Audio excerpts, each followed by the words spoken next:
Welcome everyone to Solaris Resources. My name is Dan Earl. I'm the president and CEO.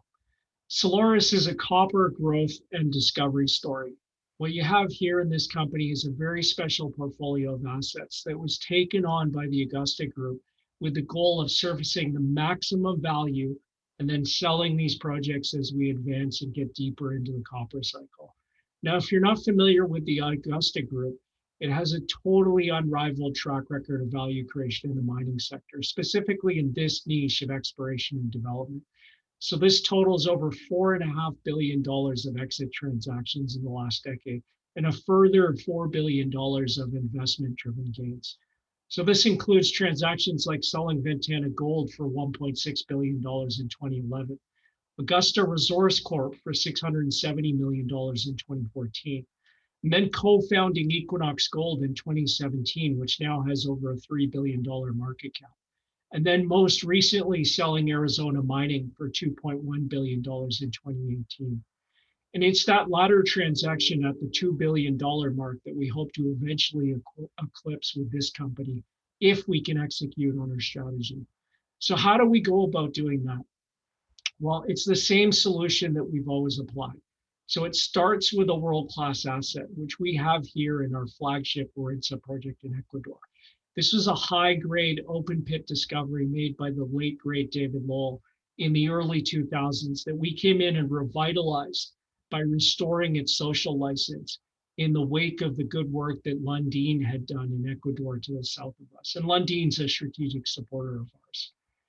We then go about fully funding our program through to the eventual point of sale. And we've done that with over $90 million in cash on treasury now, and a further $90 million in warrant proceeds in this company, most of which are owned by management and our strategic supporters. And then the easy part really is drilling out the discovery that was made for us by David Lowell in the Warintza Central Zone. And the threshold that most people define for a world-class copper project is a billion-ton resource with high grades in an open pit. And then going about de-risking that through the technical programs that we started under the direction of Chad Woolahan, our VP of Projects. Now, Chad, we hired from Ivanhoe Mines. And with their flagship Kamoa project in the DRC, he took that through PEA, through feasibility, and into detailed engineering. That's a $5.5 billion net asset value project, a true tier one mega project. And he set it up beautifully to now transition into pre-production as it is. So we brought in Chad to do the same project for us at Warintza, and he's already gotten started on the various technical tasks that need to be completed to do just that. So a little bit more about Warintza. You can see on the map here that it's located in southeastern Ecuador. This is the main mining region of Ecuador, with the first two mines coming online late last year and more to come into the future. So these are located 40 kilometers down the highway from us. You can see Verde del Norte there. This is operated by Lundin Gold. And then to the north of that, Mirador, which is operated by a Chinese joint venture. And we benefit in our location from all the same primary infrastructure that those mines do. And this is a huge advantage here. It really can't be overstated in terms of the savings, billions of dollars versus a typical project in the producing regions of Chile and Peru, where really a third of the world's copper production is coming from. So these benefits are the connection to the highway system for logistics, which we completed that connection late last year. And then the access to the national power grid, which is cheap, clean hydroelectric power in this case. And then, of course, the most important, the abundant fresh water that we have access to on our project site.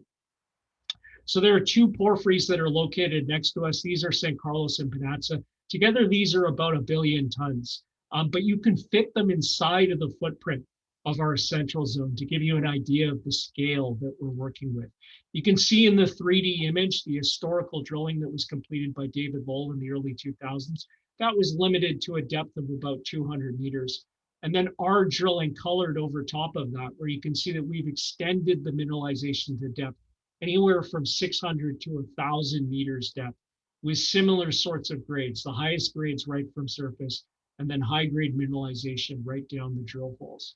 Now we've laid out a drill program of 40,000 meters which is going to cover off a 1 kilometer strike length of this deposit at Central in the first half of the year. And we're going to drill that 1 kilometer strike length down to a 1 kilometer depth.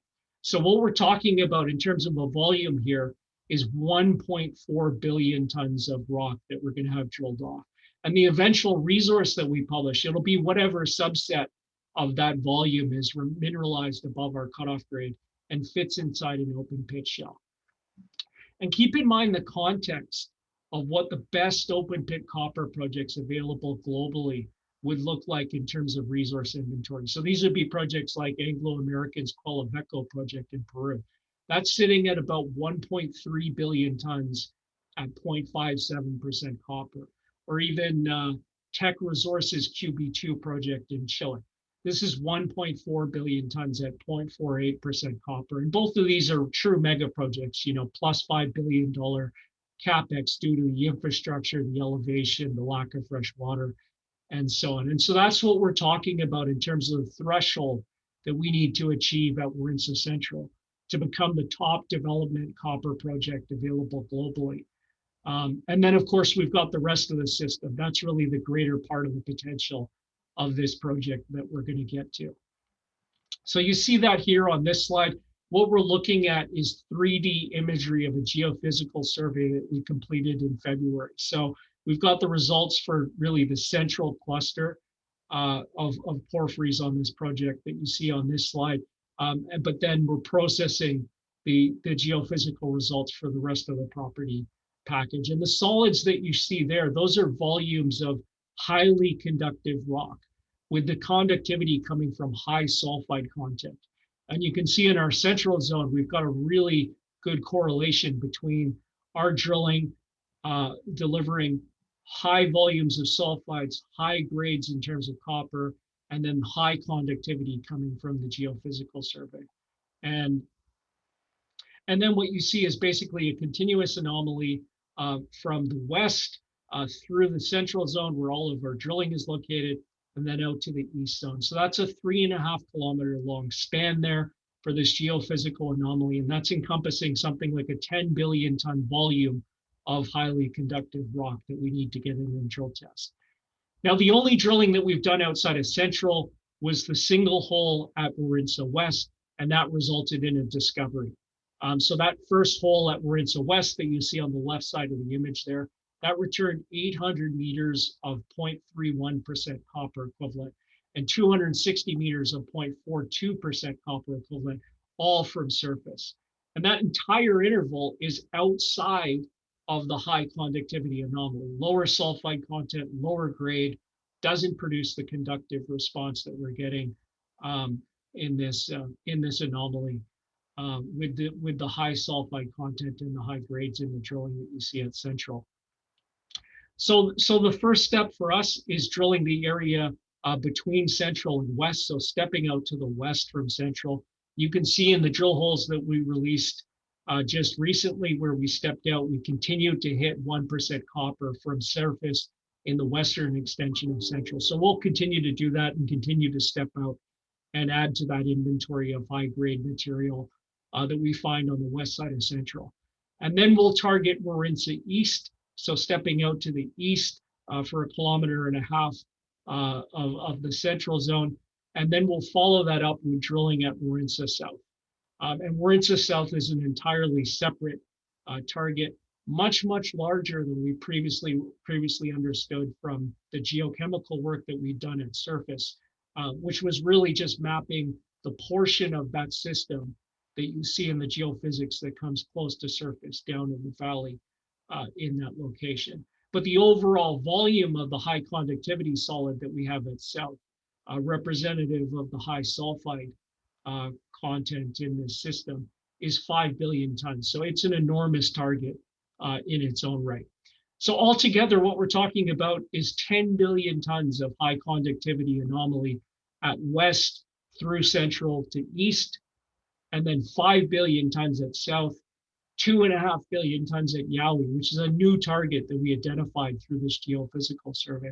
So 17.5 billion tons of geophysical anomaly that we need to get in and drill test. And remember, again, the reference of the best open pit copper development projects in the world right now.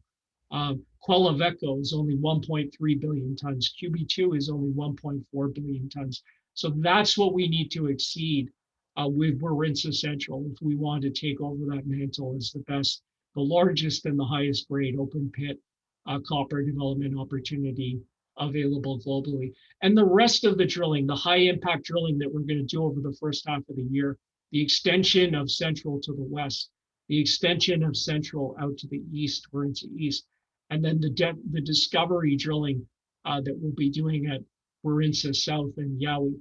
This is all upside beyond that. So that's Solaris Resources and our Warintza project that we're focused on in the first half of the year. If you'd like to find out more about us, please visit our website and get in touch with us directly. Thank you so much for your time.